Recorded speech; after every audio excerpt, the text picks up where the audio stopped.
seluruh pengunjung Balelo Food Garden, termasuk teman-teman tenan yang ada di sini. Selamat sore juga kepada owner Sate Taichan, disapa owner Aja Baga Kopi, mana lagi nih, Chinese Food AI, Gucix Burger belum buka. Selamat sore semuanya. Menjadi sebuah rutinitas yang sudah diadakan seperti minggu lalu, kegiatan diskusi pabrik yang diberi nama, tagline-nya adalah Suara Komodo, menampilkan para tokoh-tokoh muda dari Bekasi. Kita minta kehadirannya ke Bang Aprijal dan Bang Randi. Silakan Bang. Dua orang yang sudah hadir di depan kita pejabat, gitu ya. Sudah subur makmur. Badannya siap, sehat. Tapi trennya ini impornya naik 30%, COVID lagi gitu ya. Jadi siap-siap kita kembali di rumah. Oh, pemilu akan di schedule. Baik, di samping saya sudah hadir Bang Aprijal. Beliau adalah Ketua Bapilu ya, DPD PAN Kota Bekasi. Di samping beliau ada Bang Randi Bagasyuda, RBY. Saudaranya SBY. RBY, Randi Bagasyuda. Beliau adalah Ketua DPP Partai Bulan Bintang untuk Divisi Komunikasi Publik ya Bang? Ya. Tinggal di Bekasi Bang? Oh di Galaksi. Jadi walaupun Ketua DPP tinggal di Bekasi. Bang Aprijal pengurus DPD Kota Bekasi PAN tinggal di Bekasi juga ya? Oh Jatiasi. Siap.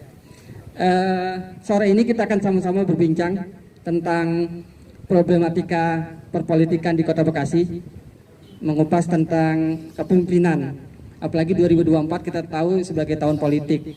Maka kita nanti minta dari Bang Aprijal dan Bang Randi tentang bagaimana strategi partainya PBB dan PAN dalam mengikuti konsultasi politik 2024. Sekaligus update terbaru dari kedua partai ini berkaitan dengan persiapan-persiapan mereka jelang 2024. Untuk yang pertama, kita kasih kesempatan kepada Bang Aprijal dulu. Bukan apa-apa karena samping saya sekaligus hadir dari tadi pagi Bang. Sekaligus buka pagar. Baik, pada Bang Aprijal, waktu dan tempat, silakan. Terima kasih kepada moderator atas waktunya. Assalamualaikum warahmatullahi wabarakatuh. Alhamdulillah, puji syukur kehadirat Allah Subhanahu wa taala yang telah memberikan rahmat serta hidayahnya sehingga pada sore hari ini di tempat KP Balelo ini kita bisa berkumpul dalam rangka nawaitu untuk membangun kepemimpinan patriot di Kota Bekasi maupun di nasional. Dan juga salawat serta salam selalu kita curahkan kepada junjungan Nabi kita Muhammad SAW yang telah membawa umatnya ke jalan yang benar. Pertama-tama yang saya hormati Syaiful Hajat, tim dari media Komodo, komunitas Komodo, Bekasi Media, saya ucapkan terima kasih telah mengundang saya untuk bisa berdiskusi. Saya juga bisa hari ini bisa menimba ilmu dan juga kita bisa bersama-sama membangun kepemimpinan patriot yang akan datang. Dan juga yang saya hormati di sebelah kiri saya narasumber atau teman bicara pada sore hari ini Bang Randi Bagasyuda ya Bang ya. Saya sempat kenal waktu di deklarasi Partai 212 ya Bang ya waktu itu. Tapi setelah itu diumumkan Bang Randi jangan kelihatan lagi karena anunya berbeda. Tapi kita sempat melihat beberapa keakraban dan harapan pada saat itu ya Bang. Tetapi ternyata harapan itu hilang sehingga perjuangan itu tahun ini atau tahun depan mudah-mudahan bisa bersama untuk bersama mewujudkan cita-cita dan harapan yang kemarin sempat tersendat atau terputus, mudah-mudahan bisa bersama gitu. Juga yang saya hormati Bang David, rekan-rekan media yang hadir pada sore hari ini, walaupun kita tidak banyak tapi mudah-mudahan dari pembicaraan ini bisa menghasilkan atau bisa menyimpulkan, bisa menambah ilmu, menambah pengalaman kita sehingga benar-benar membangun kepemimpinan patriot khususnya di Kota Bekasi. Ada pepatah mengatakan tak kenal maka tak sayang. Saya memperkenalkan diri dulu. Nama saya Afrijal, akrab dipanggil Reja. Biasanya kalau orang Reja Pan atau Afrijal ya orangnya dia juga gitu. Orangnya dia juga Bang. Iya, kebetulan saya tinggal di Jati Asih. Ya, kebetulan nggak jauh dari Galaksi. Kalau nyebrang itu nyebrang komplek Pondok Indah Lestari, atas Pondok Lestari kampungnya itu daerah rumah saya Bang gitu. Artinya saya ada di RW 05 Kelurahan Jatirasa, Kecamatan Jati Asih.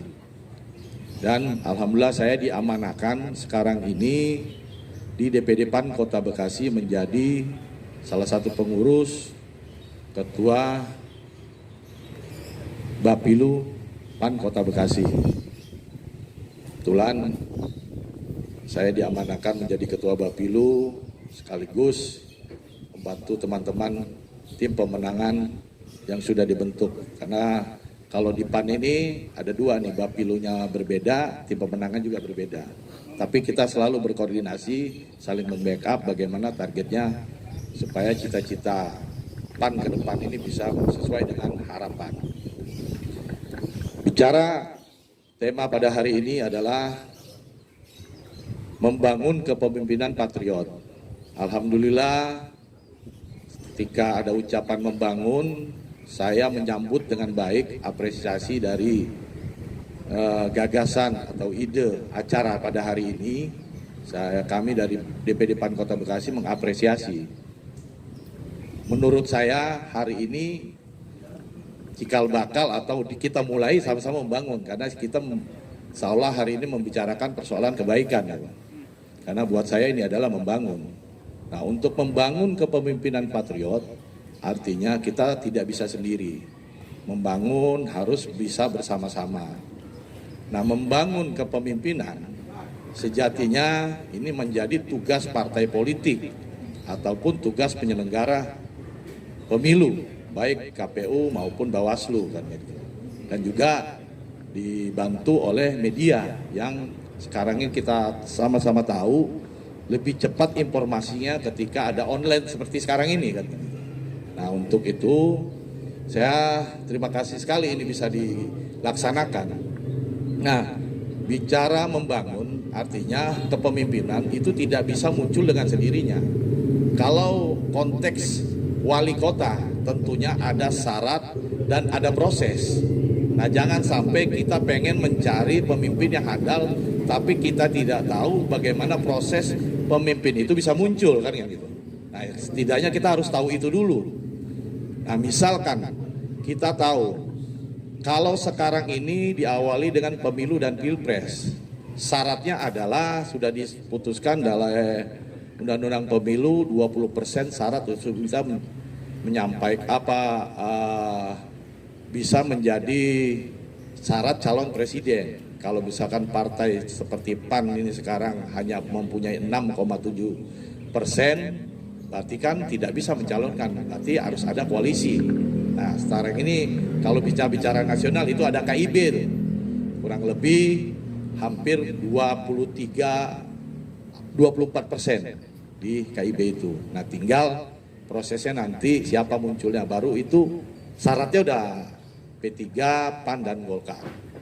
Nah, kalau kita bicara Kota Bekasi aja, Kota Bekasi syaratnya nanti tidak sekarang, beda dengan Pilpres. Kalau syarat Kota Bekasi menjadi syaratnya adalah pemilu dulu. Pemilu hasilnya berapa besok, misalkan kalau sekarang hanya 2 partai yang bisa mencalonkan diri, PDIP dan PKS karena dia 12 kursi melebihi ambang batas 20%, karena syarat untuk mencalonkan wali kota adalah 20% dari 50 kursi. Nah, ini proses ini harus banyak-banyak diinformasikan kepada KPU, partai politik, media, karena terkadang rusaknya pilkada karena banyak pengamat yang tidak tahu proses kan gitu. Mudah-mudahan kalau Kota Bekasi, karena kita dekat dengan Jakarta, informasi kita selalu cepat kan gitu. Nah, ketika kita tahu proses, nanti hasil di pemilu 2024 itu sudah kelihatan partai yang mana yang bisa menghasilkan proses itu, nanti ada penjaringan partai. Nah, contoh seperti di partai saya, PAN, insya Allah kita akan mengadakan rakerda di Merbabu tanggal 26. Pertama itu 26 Juni ini. 26 Juni ini kita memutuskan agenda nasional DPD PAN Kota Bekasi mengusung capres siapa. Nah, kedua agenda kita rakerda adalah kepada cabang dan ranting mengusulkan nama-nama calon wali kota. Nah, kita mulai penjaringan. Nah, nanti penjaringan nama-nama itu untuk wali kota kita akan sampaikan kepada masyarakat, kita akan polling biar masyarakat yang menilai siapa calon wali kota yang layak dari PAN. Nah, kita akan bersama-sama, makanya saya senang sekali dengan acara ini, bisa nanti diikutin aja oleh media bahwa kita akan ada keterbukaan tentang jaringan calon yang akan kita muat. Nah, sehingga kita tahu track recordnya, prosesnya, ini salah satu membangun nih. Nah, pada saat nanti di PAN atau di PBB atau di PKS atau di Golkar ada calon yang partai tidak tahu semua, tahu ujuk-ujuk dia daftar karena memenuhi syarat warga Indonesia dan warga yang tidak punya masalah, tapi tahu-taunya ada masyarakat menyoroti ada partai itu calonnya bermasalah. Kalau kami di PAN merasa terima kasih kalau ada laporan, oh jangan rekomendasi dia karena dia bermasalah. Ini kan bagian dari membangun. Kita tidak partisipasi masyarakat yang kita perlukan. Makanya membangun ini kita awali dengan prosesnya kan gitu. Nah, sehingga kalau ada proses itu baru kita lihat track record orang yang nanti muncul, misalnya prosesnya udah jelas apakah kepemimpinan orang itu muncul dari sebuah partai politik dan sebuah koalisi sudah menjadi muncul sebagai calon kepala daerah atau calon wakil kepala daerah itu, kita tinggal lihat kepemimpinannya. Kepemimpinan ini tinggal kita lihat track recordnya dia seperti apa, kemampuan seseorang ataupun organisasi yang bisa mengkoordinasikan sebuah cita-cita untuk mencapai tujuan. Nah, cita-citanya untuk mencapai tujuan kan banyak. Dia bisa berkomunikasi antara individu dengan lembaga, dia bisa sebagai motivator, dia bisa sebagai pemimpin yang bisa mempengaruhi orang sehingga bisa mencapai tujuan. Karena ketika bicara organisasi pasti ada target tujuan apa yang kita ketika juga menjadi wali kota kan. Jadi wali kota itu tentunya ada visi misi. Nah, untuk mencapai visi misi ini dibutuhkan seorang pemimpin yang bisa mengkoordinasikan, yang bisa memerintah, yang bisa mengerti, yang juga bisa membimbing, dan sehingga target dari cita-cita calon wali kota itu bisa tercapai ketika dia terpilih kan gitu. Makanya saya anggap, nah untuk patriot itu sesuai dengan kita sebagai Kota Bekasi ini kota patriot. Kalau dulu pemimpin kita patriot itu angkat senjata karena berani kan. Kalau sekarang tinggal kita terjemahkan aja beraninya tentang masalah kebijakan seorang pemimpin atau kebijakan bagaimana mengambil keputusan pada saat penganggaran, usulan ataupun program-program atau persoalan permasalahan. Nah, karena kemampuan seorang pemimpin bukan hanya bisa menciptakan sebagai visioner, tapi dia juga bisa menyelesaikan masalah ketika ada suatu permasalahan yang ada. Tidak, ya namanya satu kepemimpinan tidak mungkin tidak ada masalah. Itu sudah manusiawi, udah biasa dalam sebuah organisasi ataupun sebuah wadah. Makanya kalau dulu saya pikirkan kalau patriot itu berani, rela berkorban, pantang menyerah demi bangsa dan negara. Nah, tapi kalau sekarang agak berbeda ketika memimpin suatu kota dan suatu negara, misalkan seperti itu. Nah, untuk itu, kalau kami berharap membangun ini benar-benar menjadi harus digaungkan ketika kalau kita mau memilih pemimpin yang benar-benar bisa menjadi suri toladan dan juga bisa menjadi patriot, berarti benar-benar peran media, peran partisipasi masyarakat ini terus disampaikan, diinformasikan. Jadi tidak sembarangan, karena kita ini Kota Bekasi punya rekam jejak 10 tahun ini kurang bagus, yang harus kita akui ya Bang Randi. 2011 Bekasi dibikin malu karena kelakuan pemimpin kita. Belum lama ini seperti itu juga. Nah makanya membangun ini berani benar-benar menjadi catatan. Iya, karena nggak sembarangan. Makanya saya menyambut baik acara ini. Dan ini kalau bisa terus Bang digaungkan. Jangan sampai besok kita salah pilih lagi. Iya, jangan sampai besok kita salah pilih lagi.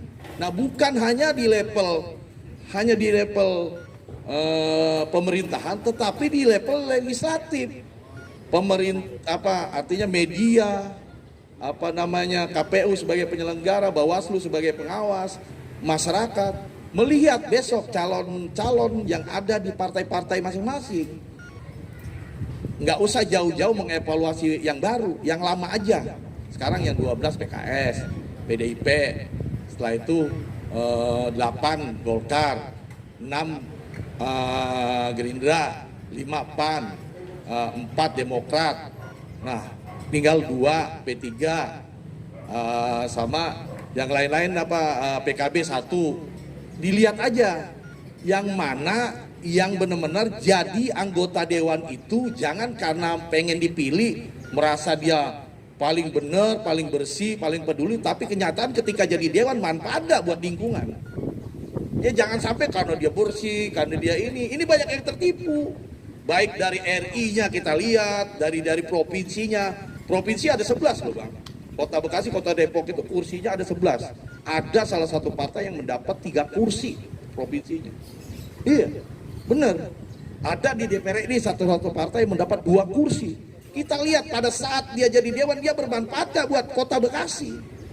Itu ukuran. Kalau kita mau membangun peran media itu harus, kalau bisa, mohon izin, saya punya usulan kepada tim media, bikin artikel rekam jejak dewan-dewan yang sudah dipilih, sehingga pada besok itu ketahuan. Jangan sampai lagi masyarakat dibodohi membeli kucing dalam karung. Iya, jadi jangan sampai ya kita diberi benar-benar rasa keadilan terhadap memilih dan informasi-informasi yang benar. Informasi itu bukan fitnah tapi fakta. Selama 5 tahun dia ngapain? Ada nggak aspirasi dia sebagai anggota Dewan Provinsi, anggota Dewan DPR RI, anggota Dewan Kota? Itu harus dievaluasi, jadi menyeluruh gitu. Buat saya seperti itu, bikin artikel untuk media. Jadi semua rekam jejak 50 anggota Dewan, 11 anggota Dewan Provinsi, bahkan 6 anggota Dewan RI itu dibikin artikel dan rekam jejaknya siapa yang paling berbuat. Kalau dia memang kemarin dia berbuat, dia layak dipilih lagi. Tapi kalau dia 3 periode, ada yang 4 periode, dia nggak berbuat apa-apa. Kalau masih masyarakat, nah ini medianya belum tersampaikan kalau menurut saya gitu kan. Mungkin itu kurang lebihnya dari saya. Billahi taufik wal hidayah. Wassalamualaikum warahmatullahi wabarakatuh. Waalaikumsalam warahmatullahi wabarakatuh. Awalnya Bang Aprijal selalu lama panas juga gitu ya. Kita ngobrol soal pemimpin, makin tambah jreng gitu ya. Bicara legislatif lebih panas lagi. Sebelum saya lempar pertanyaan ke hadirin yang di sini, Bang Aprijal, kira-kira dari pemaparan yang disampaikan, berarti kesimpulannya PAN melihat bahwa kepemimpinan Bekasi saat ini memang jauh dari harapan ya Bang, sebagai kepemimpinan patriot ya. Nah, kira-kira harapan kedepannya sosok pemimpin baik wali kota Bekasi atau calon-calon legislatif di tingkat kota Bekasi, apa yang PAN harapkan Bang? Ya kalau kami realistis punya target PAN kota Bekasi 8. Dan kalau kami punya kursi 8, PAN calon wali kota. Karena walaupun kurang kursinya 2 kan, tapi insya Allah kalau cuma wakil 2 mah insya Allah ada lah kan gitu. Karena kami bukannya mimpi, bukan PAN sombong amat. Kami punya rekam jejak di 2 pilkada kemarin kami selalu tampil, walaupun kursi kami 3, kami munculin Luki Hakim. Kursi 4 kami munculin Triadianto, walaupun sekarang nyebrang kan gitu. Ya, untuk besok wali kota, ya kalau kami punya 8 ya rasional kalau PAN tampil wali kota, orang dia pernah calon wakil wali kota 2 kali. Jadi bukan wah PAN belagu amat, bukan. Karena ini rekam hidup itu kan lihat rekam jejaknya. Nah, makanya insya Allah kami punya harapan kalau buat pemimpin ke depan, kalau buat saya ke depan, kita butuh pemimpin baru. Pemimpin baru yang sesuai dengan tema ini, berani, rela berkorban, pantang menyerah demi Kota Bekasi. Ya jangan pemimpin takut, apalagi kalau pemimpin takut sama istri mah. Jangan, iya artinya. Jangan, kita harus lihat ya pengalaman 10 tahun ini Kota Bekasi ini menjadi pengalaman yang harus hati-hati pemilih memimpin calon kepala daerah maupun calon legislatif yang mewakili kita nanti. Mungkin itu Bang. Baik, udah ada yang mau nanya nih, udah gak sabaran. Silakan Bang. Terima kasih. Assalamualaikum warahmatullahi wabarakatuh. Waalaikumsalam warahmatullahi wabarakatuh. Ya, Bang Reja, terkait saya mendapatkan informasi beberapa minggu, beberapa bulan yang lalu ya. Nah ini kan diskusi tentang kepemimpinan Patriot ya Kota Bekasi. Lalu bagaimana hubungannya nih?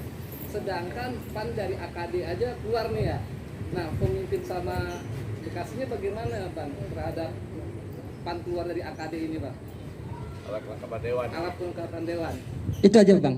Ya, langsung Bang. Terima kasih Bang David. Dengan keluarnya PAN dari alat kelengkapan dewan, bahwa PAN sekarang tidak berkoalisi lagi dengan pemerintahan sekarang ini. Karena bagaimanapun juga pemilu 2018 Golkar dan PAN adalah partai pengusung. Ya, karena Pak Golkar punya Rahmat Effendi, PAN punya Triadianto. Tapi ketika dalam perjalanan ini kita melihat komunikasi yang tidak bagus. Kalau kita melihat kalau Pak Rahmat Effendi itu masih ada komunikasi yang baik. Iya, kalau sekarang sudah dikomunikasikan dengan baik, tapi tidak disepakati. Sudah sepakat, tapi akhirnya dihianati kan gitu. Sehingga kita mengambil keputusan, ya udah kita ada di luar, kita berkoalisi dengan rakyat, kita mengkritisi kebijakan yang tidak sesuai dengan aspirasi dengan masyarakat. Tapi kalau programnya bagus untuk masyarakat, kita akan tetap dukung. Berarti dengan keluarnya dari AKD ini Bang, ada kemungkinan ya tadi seperti Abang sampaikan, ada calon-calon wali kota yang berkompeten dari PAN juga dong berarti ya? Otomatis tadi saya sampaikan, Bekasi butuh pemimpin baru. Oh begitu? Iya, Bekasi butuh itu Ada ada. rahasianya Bang? Nah, Siapa gitu Bang? jadi bentar lagi saya sampaikan kita ada mekanisme. Nah, yang tadi makanya tadi membangun kepemimpinan Patriot. Untuk membangun ini bukan hanya makanya liatin saya anggap masyarakat harus punya partisipasi mengawasi partai politik. Nah, nanti kita ada proses penjaringan. Kalau ada penjaringan itu ada orang tahu itu kucing kurap, sampai kepada PAN misalkan gitu. Misalkan kucing kan, wah, Bang, itu sampaikan aja melalui surat bahwa itu ini nanti tim kita sampai benar nggak itu apa yang disampaikan oleh masyarakat. Kalau itu terjadi kita nggak buka, artinya kita akan sampaikan mau saya seperti seolah di rakerda besok tanggal 26 kita akan laksanakan rakerda. Pertama akan memutuskan calon presiden kita siapa, yang kedua akan ranting dan cabang mengusulkan nama-nama kepada DPD PAN siapa yang layak calon wali kota dari PAN. Kita ada 12 kecamatan, nanti disimpulkan oleh kecamatan-kecamatan, usulan tertulis, kalau nanti capres disampaikan, karena memang agenda utamanya memang karena terdekat adalah mengusung capres, nanti cabang dan ranting itu rapat pleno mengusulkan capres mana yang diusulkan, tinggal disampaikan kepada DPD, nanti hasil ini kita akan sampaikan kepada Jawa Barat. Nah, untuk yang proses keduanya, karena masih proses, kita meminta nama-nama kepada tertulis kepada cabang dan ranting untuk menulis siapakah calon yang layak wali kota yang dari PAN. Silakan misalkan saya misalnya dari Bekasi Timur atau siapa misalkan, atau Bang Randi atau siapa kan gitu. Nah, nanti nama-nama ini akan kita bikin polling ke masyarakat.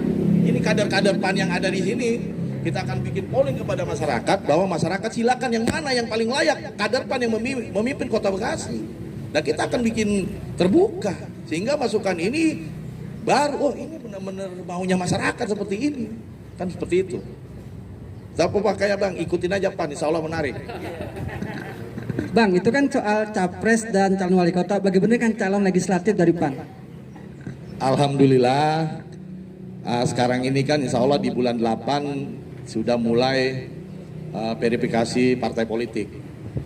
Nah, untuk Kota Bekasi, nah untuk sekarang kita sudah membuat namanya tim KPPD, tim Komite Pemenangan Pemilu Daerah. Nah, kita prinsipnya di PAN Kota Bekasi sini secara internal sudah launching, tapi kita untuk eksternal umum kita belum. Insya Allah malam Senin besok kita akan launching secara umum. PAN buka pendaftaran caleg. Tapi alhamdulillah sampai saat ini dari 50 caleg nanti, kan 50 caleg nih. Kan karena sesuai dengan jumlah kursi ya, setiap partai. Kita sudah hampir 50% caleg kita. Tinggal kita buka secara umum, mudah-mudahan orang melihat matahari ini bisa menyinari dan bisa menjadi harapan PAN ke depan. Bocorannya Bang Aprijal calon wali kota apa caleg nih? Kalau saya tergantung Pak Yusrijal itu. Itu senior saya itu. Kalau saya sebagai petugas partai kita. Baik, ada lagi mau bertanya? Ya, silakan Bang. Langsung aja ya. Langsung aja Bang ya. Sebut nama aja ya. Buat calon wali kota yang punya track record kata Abang, dan juga harus berani ya. Mungkin kan nanti berdasarkan isu yang beredar itu kan kayak Kang Pasha itu bisa aja nanti dimunculkan di Bekasi ya, atau TDSI seperti itu. Gimana Bang? Ya Kak, tadi saya bilang kita butuh pemimpin baru. Tentunya pemimpin baru ini bukan hanya baru doang. Artinya baru terjun di politik, atau calon wali kota, nah mabok juga kita. Ya, cuma artinya pemimpin baru ini pemimpin yang mempunyai kriteria. Artinya pertama tadi, ya patriot tadi, jiwa tuh. Jiwa patriot itu berani, rela berkorban, pantang menyerah demi tentunya Kota Bekasi. Nah, tapi tidak cukup hanya itu, belajar dari 10 tahun pengalaman Bekasi dipermalukan dengan kelakuan pemimpin kita. Artinya kita harus hati-hati mencari pemimpin ini. Nah, artinya benar-benar saringan untuk ke depan semuanya bisa mungkin. Bahkan nanti di tanggal 26 itu muncul nggak usulan yang misalkan Pasha Ungu dari cabang dan ranting tadi. Kalau nanti usul kita kembalikan lagi ke masyarakat. Kalau kita punya mau, partai punya mau, tapi masyarakat nggak punya mau, lah diuji lagi, nggak hanya sekedar langsung muncul. Begitu juga caleg nih, kayak partai Bang Randi sudah menyimpulkan caleg 50. Keputusan partai setelah dilempar masyarakat, kira-kira laku apa enggak? Begitu juga PAN sama ya Bang ya. Makanya kalau kita sebelum dia bertarung, kita uji aja dulu. Ya cek sound dulu, minimal ada daya tarik dan nilai jual nggak gitu. Iya, kita lihat begitu, karena kita harus hati-hati Bang, karena membangun itu jangan sampai bangunan yang sudah kita bangun kena angin terjang, kita rontok lagi tuh bangunannya. Tapi bocorannya memang Pasha Ungu nih. Ya kembali ke masyarakat, kalau masyarakat yang mengendaki, ya kita akan tampilkan kan gitu. Karena kalau bicara pengalaman, dia sudah punya pengalaman, bukan artis-artisan pernah menjadi memimpin kan gitu. Dia juga masih muda. Ya ibaratnya bukannya artis yang nggak ada isinya, insya Allah sudah berisi karena punya pengalaman kan gitu. Dan juga nanti minat dari masyarakat tentunya kan kembali lagi. Kita nggak mau menurut partai kita bagus tapi menurut masyarakat nggak bagus, maka kita cek soundnya melalui polling ke masyarakat tadi. Baik,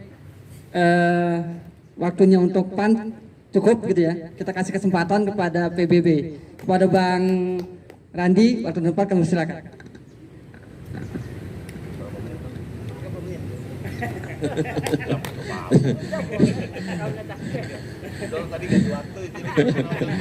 Baik, bismillahirrahmanirrahim. Assalamualaikum warahmatullahi wabarakatuh. Daun talam di tanah langkat, beli mangga di mana lagi? Kalau salamnya kurang semangat, kita ulangi sekali lagi. Kagak ada yang nyautin dah. Baik. Assalamualaikum warahmatullahi wabarakatuh. Yang terhormat Pak Moderator, Bang Reza dari PAN, Bapak-bapak sekalian komunitas media online. Ini kalau saya udah di WA Bang Denis itu pantang bilang tidak itu ya. Bang, pokoknya minggu depan siap. Kemarin diingetin lagi, iya, padahal udah lupa.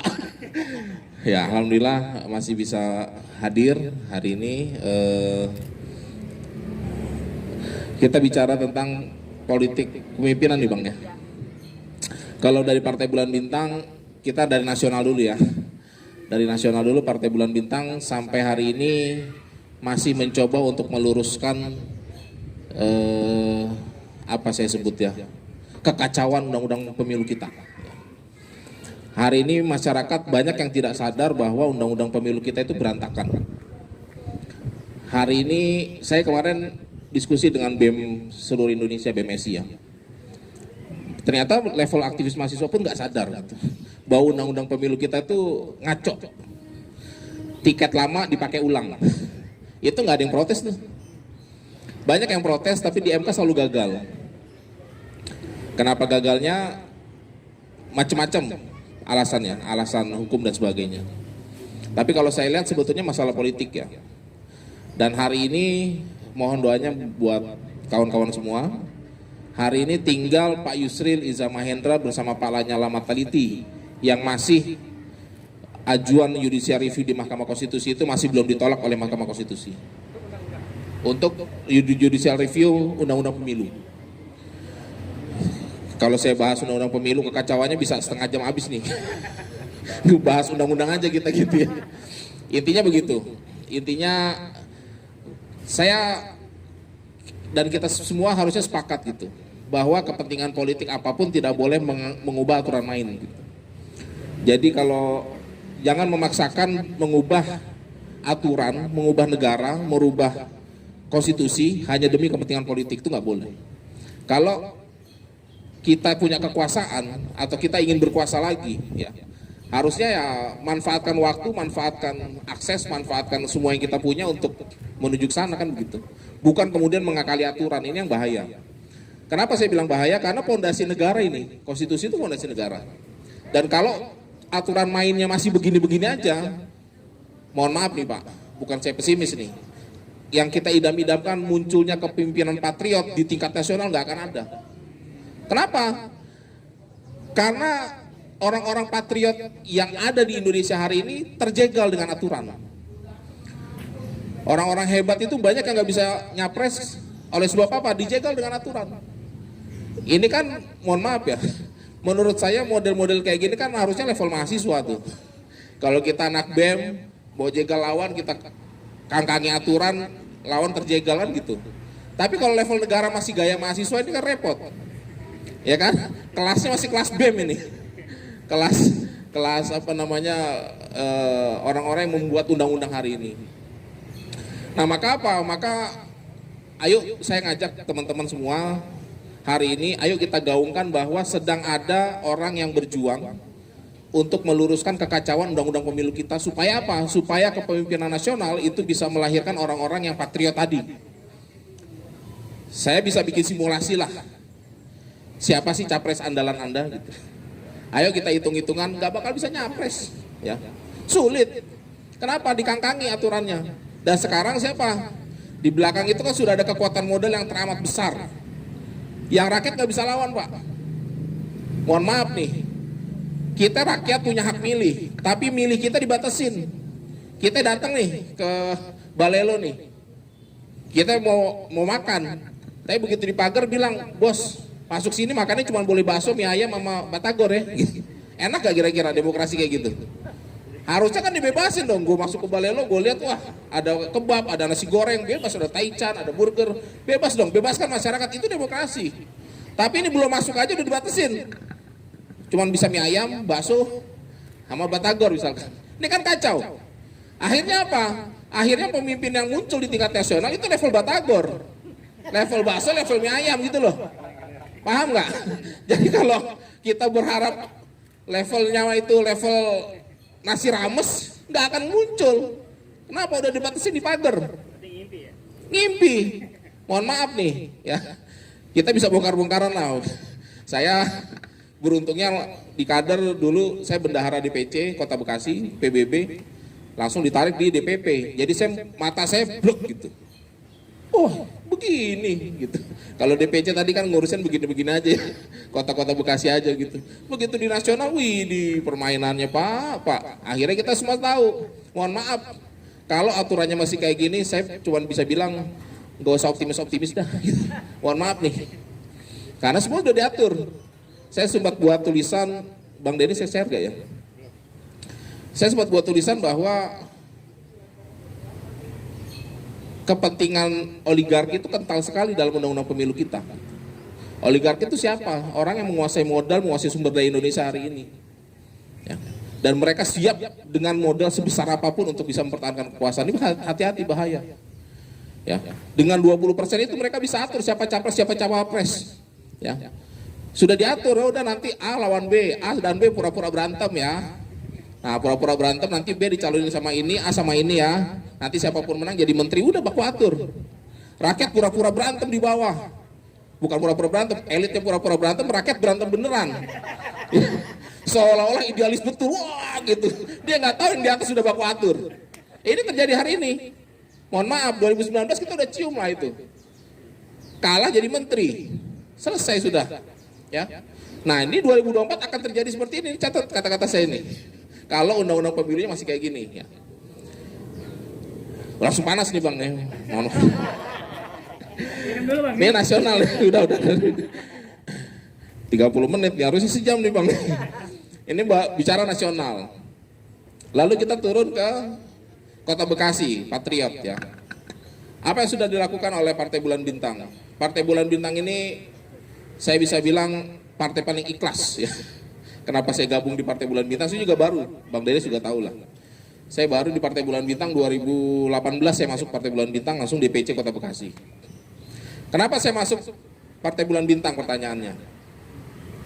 Karena saya ini mantan aktivis mahasiswa, aktivis jalanan, saya biasa advokasi penggusuran segala macam. Saya ketemu dengan Pak Yusril itu ketika zaman 2016-2015. Mohon maaf nih, zaman-zaman penggusuran luar biasa Ahok di Jakarta itu. Kami yang bantu advokasi warga, tiba-tiba muncul satu orang, ketua umum partai, mau belain dibayarnya 0 rupiah, dibelain sampai pengadilan, sampai ganti rugi. Meskipun yang bayar ganti ruginya Pak Anies. Karena Ahok kalah, putusan pengadilan baru Pak Anies bayar. Di situ saya jatuh cinta, kok ada ketua umum partai. Terus saya tanya, PBB punya anggota DPR di DKI? Nggak punya. Punya anggota DPR RI di Senayan? Nggak punya. Tapi kok dia yang turun? Pertanyaan saya, yang punya anggota DPR mana? Yang ada anggota DPRD-nya mana nih? Dan itu mohon maaf Pak, saya bilang, kemarin Pak Yusril bilang, ini susah ya masyarakat kita. Kenapa Pak Yusril? Saya belain mati-matian mereka itu ya, salah satu daerah, paling ada yang diganti minimum itu 30 juta Pak, korban penggusuran itu. Tiba-tiba pas pencoblosan kok suara saya nggak ada ya? Ini kejadian Mas. Dan kita turun, kita tanya, Anda ini kan diadvokasi Pak Yusril, nggak pakai biaya, Anda diganti rugi sampai pengadilan 0 rupiah. Loh kok Anda bisa-bisanya nggak pilih PBB, nggak pilih Pak Yusril? Pak Yusril kan dapil DKI 3. Jakarta Utara, Jakarta Barat, itu tempat-tempat penggusuran itu. Mereka bilang apa? Pak Yusril sih waktu mau nyoblos nggak datang bawa amplop segala macam. Ini kejadian Pak. Ini kejadian. Coba Anda bayangkan di mana logiknya tuh ya. Anda punya rumah kena gusur, dibelain sama Pak Yusril sampai ganti rugi. Tapi gara-gara duit 150.000, 200.000 Anda pindah tuh. Jadi saya ingin bilang, karena basic saya psikologi politik Pak, saya peneliti, saya mantan direktur riset psikologi politik UI. Jadi saya bilang masyarakat kita ini belum rasional gitu, logiknya nggak hitung tuh. Kalau saya rumah saya digusur ada orang bantuin, pasti saya coblos, pasti. karena yang lain nggak bantuin. Akhirnya apa kata Pak Yusril? Ya sudah, kita berpartai. Tadi saya bilang kenapa kita partai ikhlas. Kita berpartai nyari ibadah saja. Akan besar PBB ini pada waktunya ketika masyarakat Indonesia sudah menjadi rational voter, sudah cerdas, baru PBB besar. Kenapa saya bilang begitu? Karena PBB ini Pak, semua rakyat Indonesia yang punya kesulitan itu pasti ngadunya ke PBB, ngadunya ke Pak Yusril. TKI, siapa yang belain TKI? Pak Yusril. ID, dokter, siapa yang belain? Pak Yusril. Perawat, siapa yang belain? Pak Yusril. Buruh, siapa yang belain? Pak Yusril. PBB. HTI, ujungnya nggak joblos kita juga tuh. Saya nggak jauh-jauh nih. Nih Kota Bekasi nih. Mohon maaf nih saya sebut, perguruan Islam Darussalam tuh bermasalah kemarin. Ada ribuan penghafal Quran terancam sekolahnya tutup. Pinggir tol. Yang Pekayon. Enggak, yang Pekayon yang bermasalah. Almarhum Pak Harada, Direktur Darussalam, telepon saya. Mas Randi, bisa gak minta tolong Mas ini dibantu bla bla bla. Terus saya tanya, Pak, kok nggak minta sama yang banyak anggota DPR gitu ya?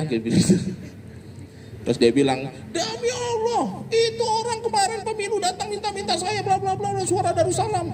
Kemarin saya datang gini. Jadi itu orang sudah duduk satu meja dimintai tolong. Saya gak usah sebut namanya lah, yang kemarin baru turun ketua DPRD. Dimintai tolong. Inisialnya K apa H gitu ya. CH apa H apa enggak tuh sebutannya begitu. Itu orang sebelum pemilu datang, sekarang saya minta tolong 2 bulan gak ada kabar. Punya 12 kursi bos. Apa susahnya belain Darussalam? Apa yang dilakukan oleh PBB? Udah Pak, Bapak udah tua, tenang aja, duduk diam, duduk santai. Selama Darussalam ini punya penghafal Quran ribuan, demi Allah Partai Bulan Bintang di belakang Bapak. Apa yang saya lakukan? Ketemu Pak Wali Kota sekarang ini ketangkep.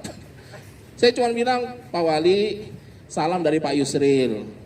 Oh ya, ada apa? Minta tolong, ini Darussalam ini warga PBB, padahal bukan. Ya. Tolong dibantu Pak, begini ada masalah. Oh, kira selesai, 2 minggu selesai Pak. Warga Jakamulya RW 6 RW 9 korban Urban Sky apartemen. Udah tuh disamperin Andika. Mana hasilnya? Mohon sebut ya. Sengaja. Artinya apa? Kalau kita bicara kepemimpinan patriot, saya ingin mengatakan bahwa kalau kita sudah dikasih amanah, tolonglah Anda bertanggung jawab pada rakyat gitu loh. Anda bertanggung jawab sama konstituen Anda.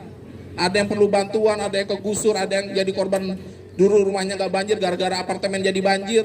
Mereka butuh advokasi, butuh pertolongan, kok nggak ada suaranya gitu loh.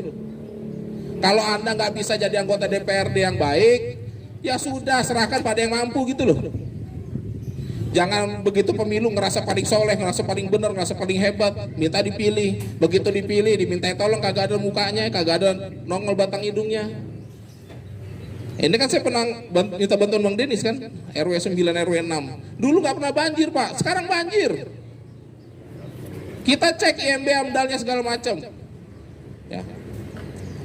Itu warga saya bilang tulis ke anggota DPRD, saya kawal ke kantor DPRD, alhamdulillah nggak ada yang nyaut. Semua kita kasih surat. Ya. Maksud saya begini, kalau ada satu anggota DPRD peduli, itu orang dipanggil keringet dingin Pak. Dipanggil DPRD itu keringet dingin Pak pengembang. Kita nggak minta macam-macam, ente panggil aja dah. Keringet dingin. Minimal apa? Minimal kemudian dia perhatikan warga gitu loh. Ini warga tadinya nggak banjir kok jadi banjir. Anda bagaimana ini AMDALnya bla bla bla bla. Ada cecer aja. Tapi kalau ngomong Randi Bagasuda kagak dengerin Pak. Tapi kalau Randi Bagasuda ini ada embel-embel anggota DPRD Kota Bekasi, itu lain. Wah, saya cecer begitu keringet dingin dia. Besok dia langsung, ayo warga dibikin apa ini? Saluran dibersihin kayak diapain gitu loh. Ngerti gak Pak? Ini saya tuh suka kesel kenapa? Kami ini advokasi seluruh Indonesia Pak. Seluruh Indonesia. Setiap ada masalah advokasi partai pasti LBH Umat atau LBH Bulan Bintang atau Pak Yusril turun. LBH Umat itu kami punya sayap partai. Bukan partai umat. Bukan. Ini yang terjadi. Jadi kalau misalkan kita bicara kepemimpinan patriot, ya mohon maaf nih, calon-calon yang ada yang sudah duduk hari ini pun sudah menunjukkan patriotisme belum gitu. Kami yang nggak digaji saja Pak, Partai Bulan Bintang tidak digaji nih oleh negara, bukan anggota DPRD. Kami mau ngurusin. Darussalam bilang, pokoknya Pak Rendi udah terima kasih Pak Rendi, 4.000 5.000 suara Darussalam buat Partai Bulan Bintang. Saya cuma bilang amin. Karena kita udah kerja, udah kena berapa kali Pak. Rumah digusur segala macam kita bantuin, kagak ada yang nyoblos kok. Apalagi cuma dibantu begini, kagak ada yang nyoblos gitu. Kita bilang amin aja. Makanya Pak Yusril bilang kalau berpolitik itu Samina, Watona, jalur komando harus jelas. Yang kedua apa? Lurusin niat antum katanya. Emang kenapa Pak Yusril? Saya mah udah kenyang. Saya belain terus dikata-katain. Saya bela-belain kagak dicoblos. Ya. Ujung-ujungnya partai saya ditenggelamkan gitu. Itu mah udah biasa banget kita. Makanya begitu kita bantu, kita tolong, ya udah ikhlas-ikhlas aja ibadah ya. Yayasan di Cakung begitu juga. Datang. Wah, dari penampakannya saya tahu nih orang mana nih gitu. Terus saya tanya, kemarin nyoblos mana Pak? Ya sebelah. Oh iya, kenapa nggak minta tolong sebelah? Sudah Pak, nggak ada respon. Nah udah tahu kan, saya bilang. Besok jangan dicoblos lagi. Iya. Akhirnya kita juga yang bantuin. Jadi apa namanya, kalau kita bicara kepemimpinan patriot hari ini, Bapak Ibu sekalian, agak miris ya, agak miris. Yang namanya politisi cuman cari harta, cari apa, hari ini banyak sekali. Ya, jadi mari Bapak-bapak, Ibu-ibu ya, ayo angkat tokoh, ayo angkat partai yang nyata berjuang untuk masyarakat, yang nyata. Kalau cuma bagi-bagi sembako itu cuma ngadu duit Pak. Ya. Bukan nggak bagus ya, bagus juga bagi-bagi sembako, bagi-bagi minyak kemarin ya, minyak lagi langka. Tapi bukan itu yang sebetulnya dibutuhkan masyarakat. Ya. Masyarakat itu perlu kepemimpinan yang betul-betul mampu menjadi benteng sehingga dia merasa aman gitu. Kalau sekarang Pak, mohon maaf, nggak akan ada orang aman di negeri ini Pak. Saya selalu bilang begini. Kalau tiba-tiba rumah Anda digusur nih, nggak ada angin, nggak ada hujan, rumah Anda digusur aja. Pertanyaan saya, Anda mau ngadu ke siapa? Sederhana Pak, pertanyaan saya, Anda mau ngadu ke siapa? Anda mau ngadu kepada Tuhan yang Maha Kuasa gitu kan? Ya bagus juga, tapi itu kan udah level pasrah kalau gitu ya. Pertanyaannya, Anda mau ngadu ke siapa? Dan banyak warga nggak bisa jawab, oh, ya ngadu ke siapa ya? Kenapa? Karena mereka merasa tidak punya wakil yang bisa memperjuangkan mereka tuh. Harusnya kan kalau mereka merasa diwakili dengan yang dia coblos, mereka akan sebut partai A, partai B, partai C, si Anu, si A, si B, si C. Harusnya dia bisa sebut itu. Tapi ketika saya keliling Indonesia, saya bilang kalau Anda punya masalah apa-apa, Anda bisa ngadu ke siapa? Ya. TKI yang jauh di luar sana, ketika dia ada masalah dengan majikannya, tidak digaji 2 tahun dan sebagainya, siapa yang belain? Anda mau ngadu ke siapa, pertanyaannya gitu. Dan sampai hari ini saya bisa bilang pada seluruh masyarakat Indonesia, Anda bisa mengadu ke Partai Bulan Bintang gitu loh. Karena di belakang kami masih ada seorang begawan hukum, kesatria hukum, Pak Yusril Iza Mahendra. Ya. Beliau komitmen kalau masalah kezaliman itu beliau akan hadapi begitu. Nah ini dari nasional saya turun ke bawah, lalu persiapan Partai Bulan Bintang sampai mana? Ya. Persiapan Partai Bulan Bintang, alhamdulillah hari ini kami sudah sangat siap verifikasi. Insya Allah Anda nggak akan dengar Partai Bulan Bintang ke Mahkamah Konstitusi lagi, atau ke Bawaslu lagi, nggak akan. Sengketa bahwa kami tidak diloloskan dan sebagainya, insya Allah tahun ini nggak akan terjadi.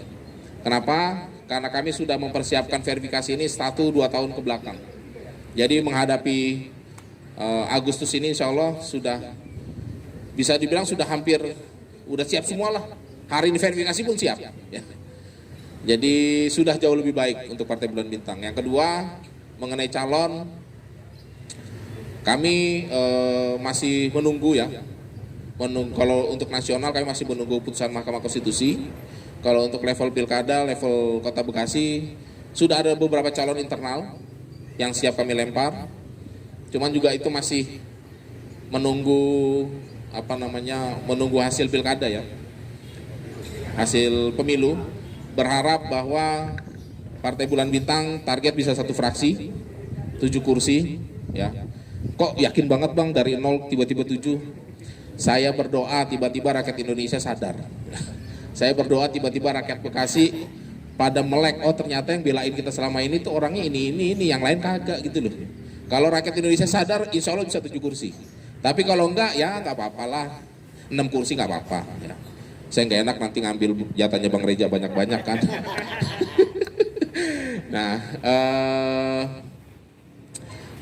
ini perintah langsung dari Sekjen. Ya. Perintah langsung dari Sekjen, Bekasi menjadi salah satu kota yang menjadi prioritas untuk kita bangkitkan gitu. Dan salah satu instruksinya adalah termasuk saya yang tadinya caleg DPR RI, itu saya kayaknya 2024 kayaknya nih ya akan diminta untuk turun maju di DPRD kota ya. Demi menyelamatkan atau mengambil target sebagaimana saya sebut tadi 6 sampai 7 kursi ya. Jadi yang caleg-caleg potensial di RI banyak yang akan diturunkan di Kota Bekasi. Kalau saya sebut nih jadi nggak surprise ya, tapi akan ada surprise dari PBB Kota Bekasi, saya jamin lah. Beberapa kalau dari beliau ada Pasya Ungu, kami ada lah yang lagi hot dan viral. Dan kami siapin juga untuk Kota Bekasi. Cuman tinggal menunggu kesediaan beliau mau apa enggak. Kemungkinan juga akan kita turunkan di entah beliau di DPR RI-nya, entah beliau di DPRD kota. Ya. Aduh pengen nyebut cuman nggak boleh gitu. Ya adalah ya. Dari saya cukup sekian. Terima kasih Bapak-bapak undangannya. Oh belum, masih 10 menit lagi ya. Kita lanjut tanya jawab aja ya. Terima kasih. Assalamualaikum warahmatullahi wabarakatuh. Ya, kita beri aplaus buat Bang Randy.